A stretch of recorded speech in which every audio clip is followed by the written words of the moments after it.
Hi, I'm Dr. Cyrus Thomas. We are combining two shows today. We're combining nutritional medicine and chronic ailments with Janara Iman, a nutritionist.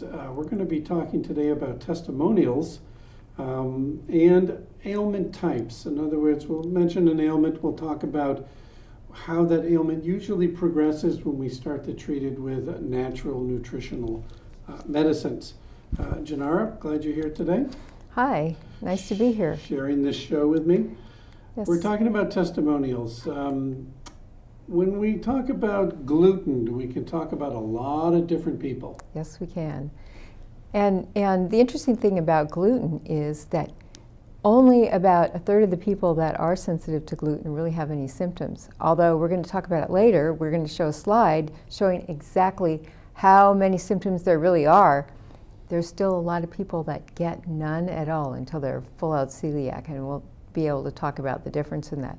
But if you noticed in your practice, people come in and say, I have gas, I'm bloated, I eat really a healthy diet as far as I know, I follow the food chart, I don't eat junk food, and yet I always have stomach distress, I have a feeling of bloatedness, gas, and sometimes I have diarrhea or constipation. What is that all about? What's wrong with me? Of course, sometimes it's parasites, sometimes it's enzymes, sometimes Right. it's as simple as gluten. Jim Annette, who did the Perfect Health Diet, referenced a study that was done where they did a scope into people's intestines, and they did a visual on what happens when people eat gluten. 83% showed visual inflammation. Even though only 0.5% of the population has celiac, 83% were showing a sensitivity to gluten. So it looks like, since we've been eating wheat and other grains for about 6,000 years, that that our time is up with grains. What do you think? Well, I don't know. I'm not really sure if I understand what you mean by our time is up with grain. But perhaps what you're saying is some of us just haven't developed the ability to be able to utilize it correctly, or get past the inflammation and the lectin response. In other words, to some of us it's toxic because our ancestry doesn't have enough time to evolve to make the enzymes to fully digest it.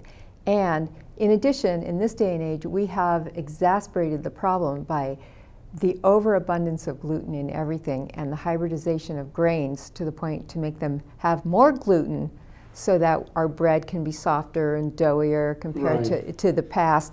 And our bread is made in 7 minutes now instead of hours of like the slow chemical process that eliminates quite a bit of those toxins. So you have somebody come in with stomach pain, vomiting.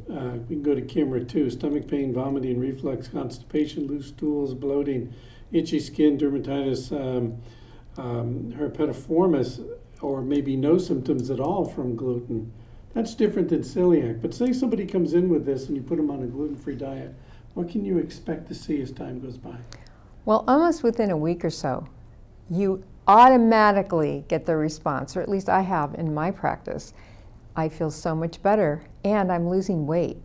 Often there could be extreme stomach distress, and it won't affect the person's weight at all, but if a toxic buildup also creates an excessive weight gain. And so immediately people have less stomach distress and they tend to lose weight, which is really interesting. Right. What about you? Have you found that to be true?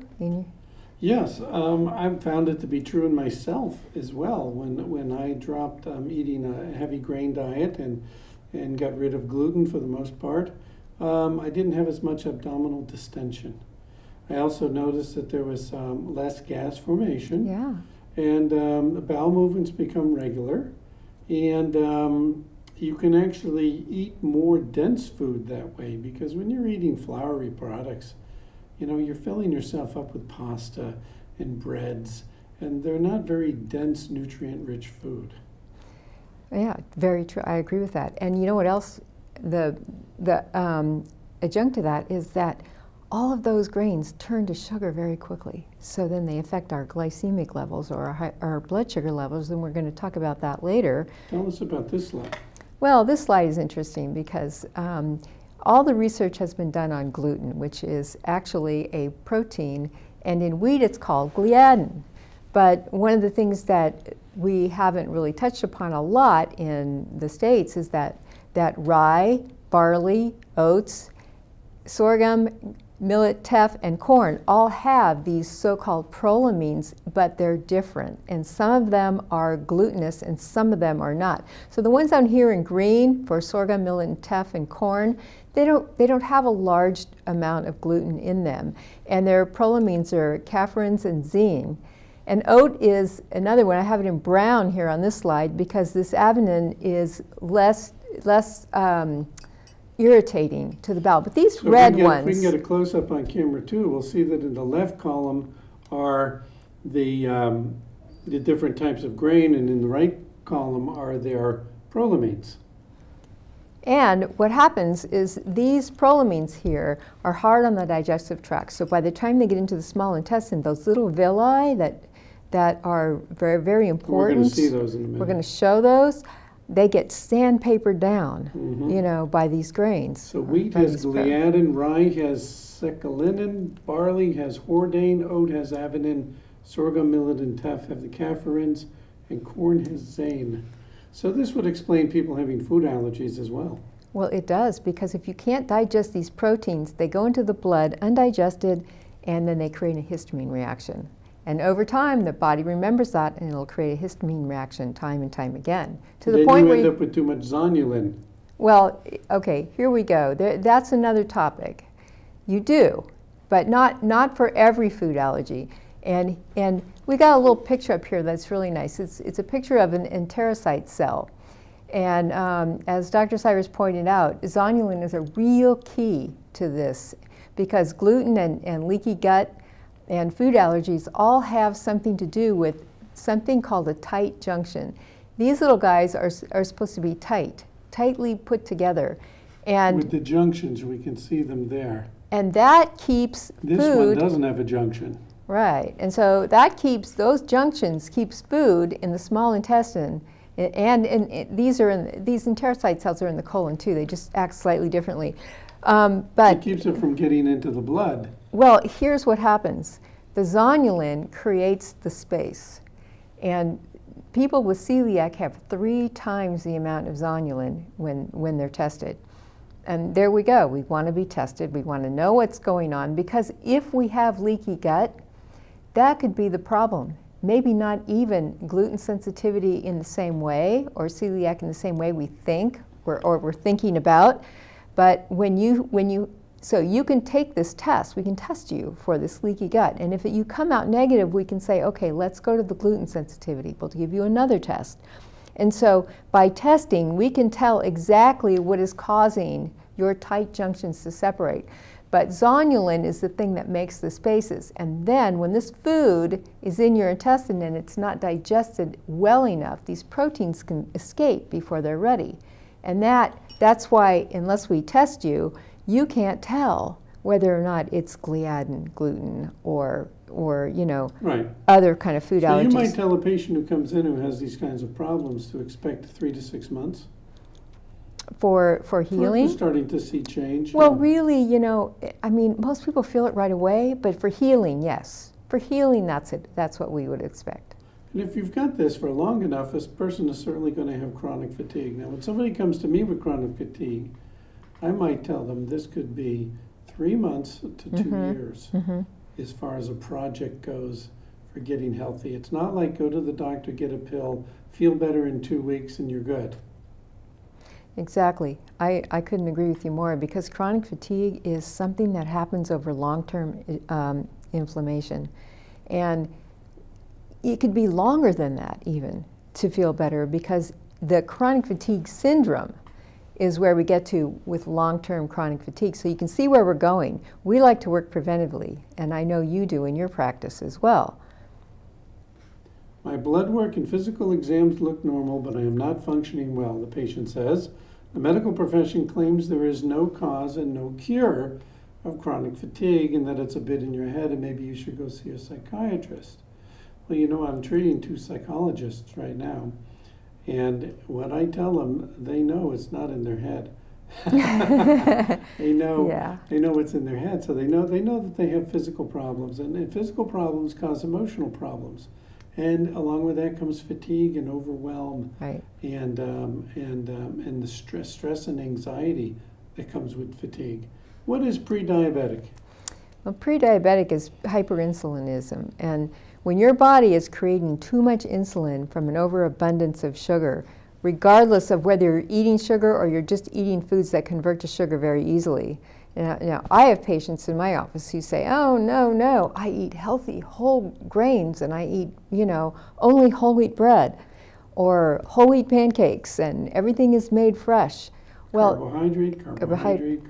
These carbohydrates, especially if there's not enough fat in the diet along with it, break down to sugar very, very easily. And the inflammation process begins. So here we are. Here we are at the cellular level. Inflammation. Yeah. Here, even Time magazine recognizes it. When we start seeing it in the public headlines, we know, okay, we've got some backup to what we're saying now. When you see it in the public headlines, you know that nutritionists have known about it for about 30 to 50 years. Yeah. And finally we're making an impact. I've been practicing nutrition for over 30 years, as you have in your clinical practice. And these are the things we know, but we have a hard time impacting our patients because they have so much access to information that's conflicting. And so, when your inflammation becomes chronic, rather than transitory, yeah, the body turns on itself, with after effects that seem to underlie a wide variety of diseases. A wide variety of diseases. So we have to go back. So there isn't just going to be a pill for inflammation. Your C-reactive protein is probably going to be up. Your enzymes might be okay. They might be digesting the food, but you can't absorb them because you have a lining to your intestine that's trying to protect the intestinal wall from the inflammation called biofilm. Yep. That needs to be taken apart and removed, but not until the inflammation goes away. And do you think the fastest way to remove the inflammation is to remove the gluten? Well, I think it's one of the fastest ways. Also the sugars, the excessive sugars. I mean, let's just clean up the diet because part of this is also toxins.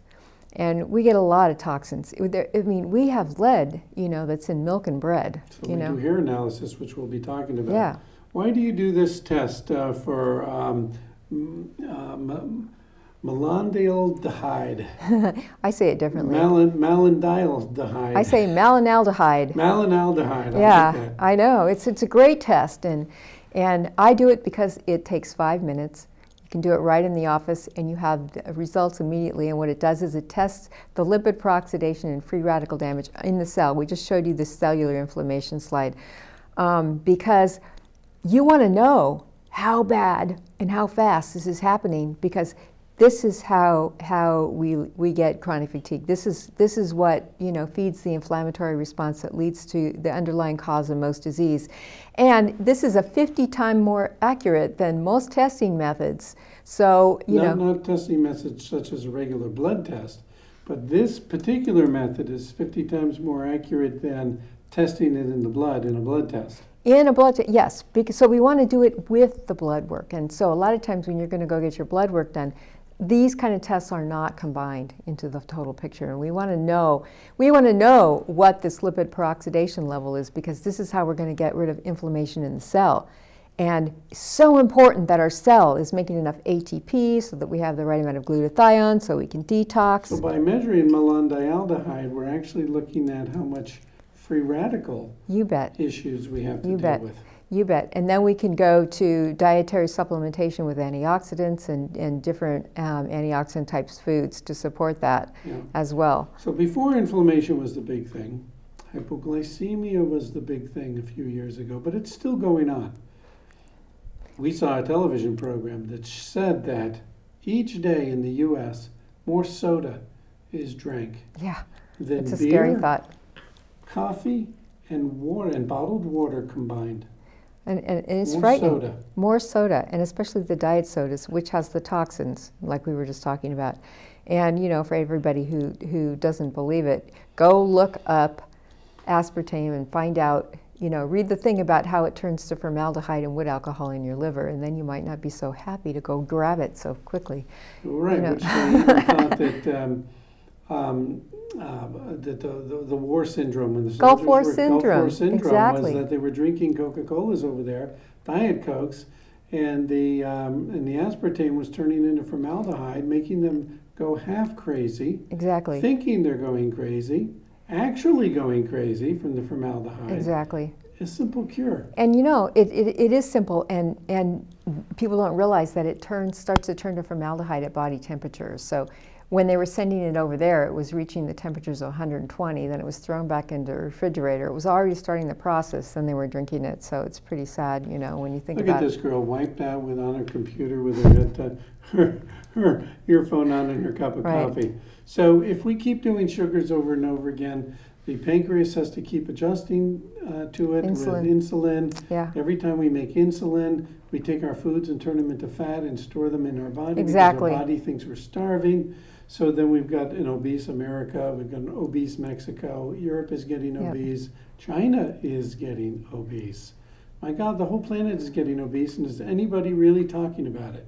Well, they're talking about it a lot, but not maybe in the way that we should be looking at it, because we're still fat phobic.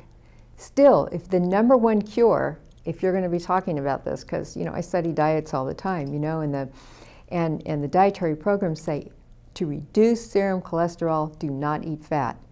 And there's a lot of doctors that have a lot of clinical studies. There's Dr. Neal and his vegan diet, I don't mean to interrupt you. I wanted to give you a clinical study that he did. Don't get me going on vegetarianism and fats, because it's become pretty clear that natural saturated fats in well-produced animal products is a good thing for the body. I was looking up a drug yesterday and reading about it. It was given to a 92-year-old patient for diverticulitis, and it said, do not give the patient probiotics because we don't have any good studies to support it. Well, we don't have any good studies to support it because it sells for cheap. It's in the health food stores. Who's going to pay for all those studies? I have a You case. can't get a patent on it. I know. Nobody's going to study it. I had a patient who was a nurse who tried every medicine on the planet and said, what the heck? And I put him on a heavy regime of probiotics and aloe vera, along with some other things, but I had his blood tests in front of me. But that alone, he said that the minute he started taking the probiotics, he started feeling better. And he had full-blown diverticulitis. Well, there's a good testimonial right there. What do we mean medical analysis, nutritional treatment? Medical analysis. Oh, we really love the science of medicine. We love the testing. And now we can be holistic practitioners and have science backing us with all these great methods of testing. And we can take it a step further.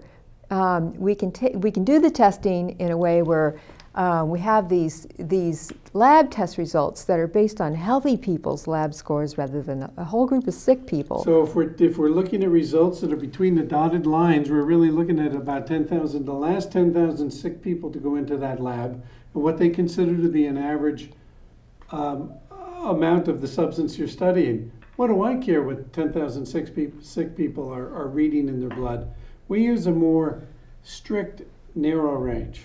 Yeah, and so the mean average of those sick people's ranges begins to create lower and lower scores for acceptability.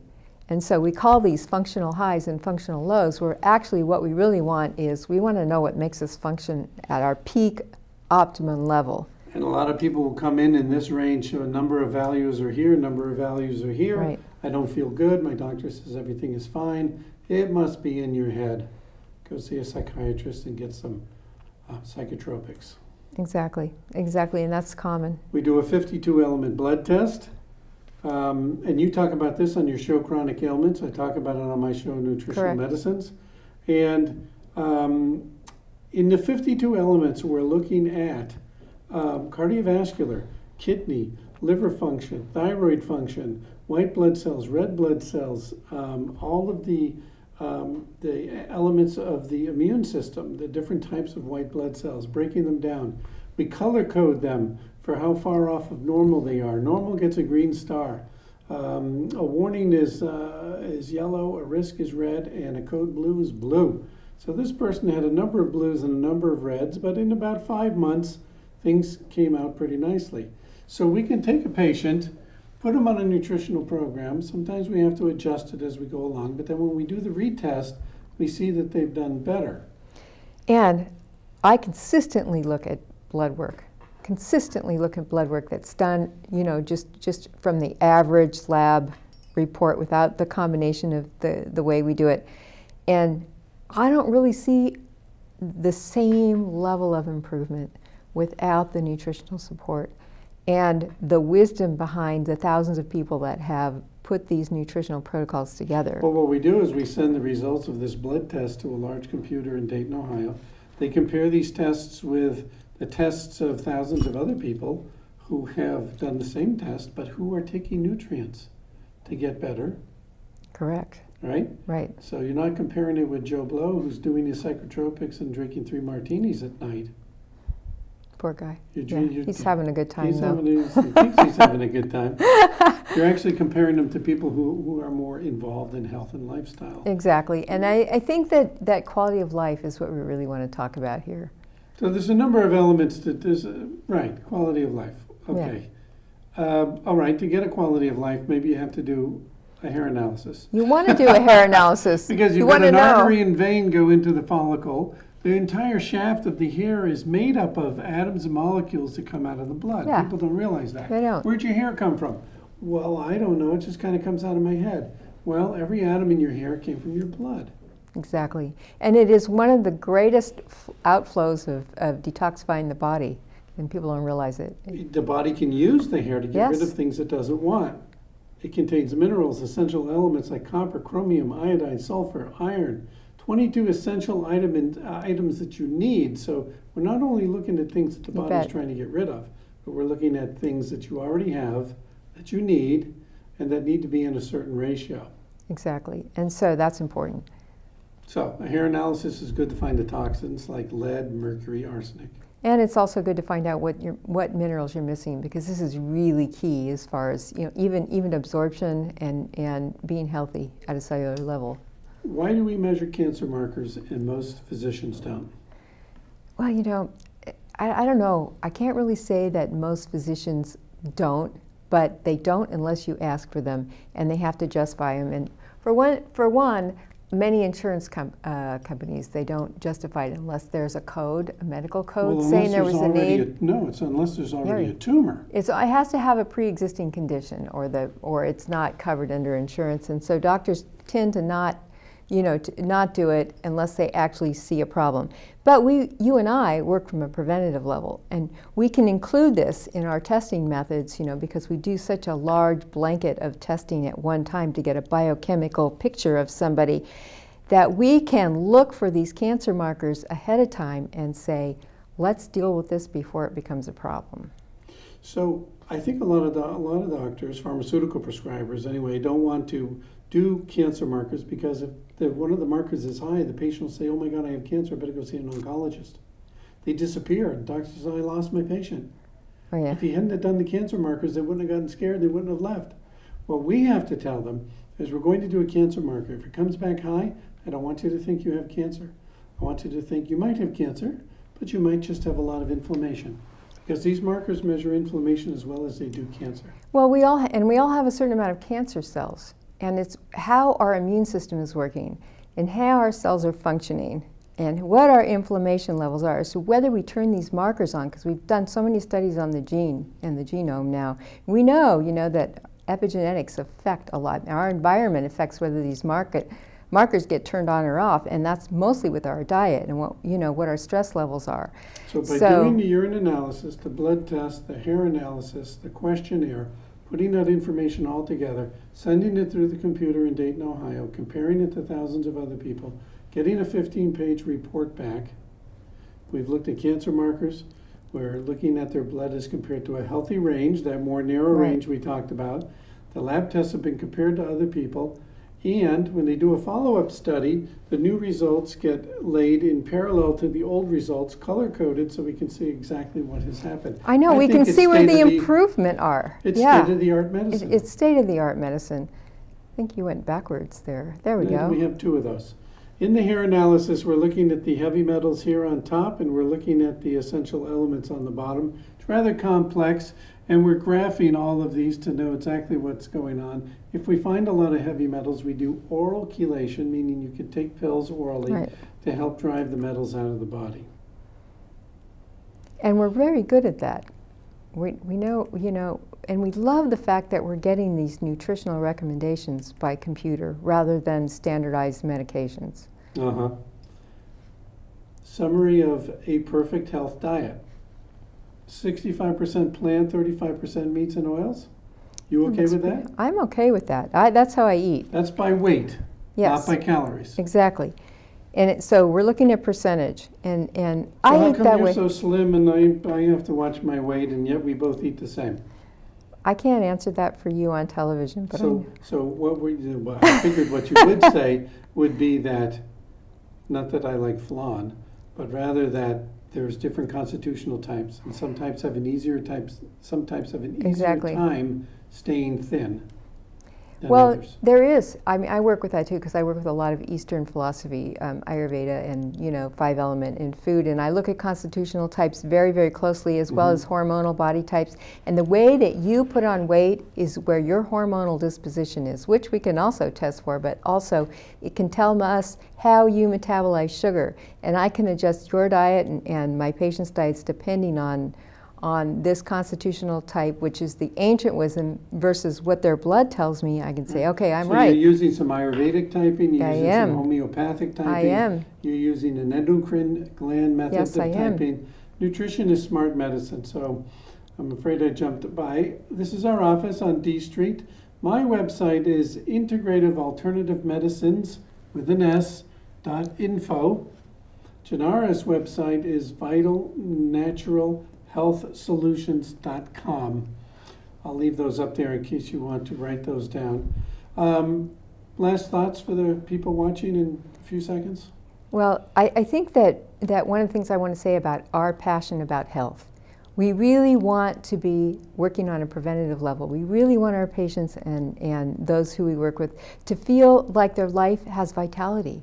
And the way we get past these fatigues and these inflammations is to work with the scientific discoveries that we make with the combination of testing we do, along with diet and nutrition, and we get amazing results. And I have a passion for that because it's really exciting to see people get better. Great. My phone number, 847-5020, Janara's 496-5205. Want to thank you for watching the show today. Janara, thank you for being on the program. Thank you. We air on Tuesday evenings at 8 o'clock and Saturday afternoons at 2:30. May you be in good health.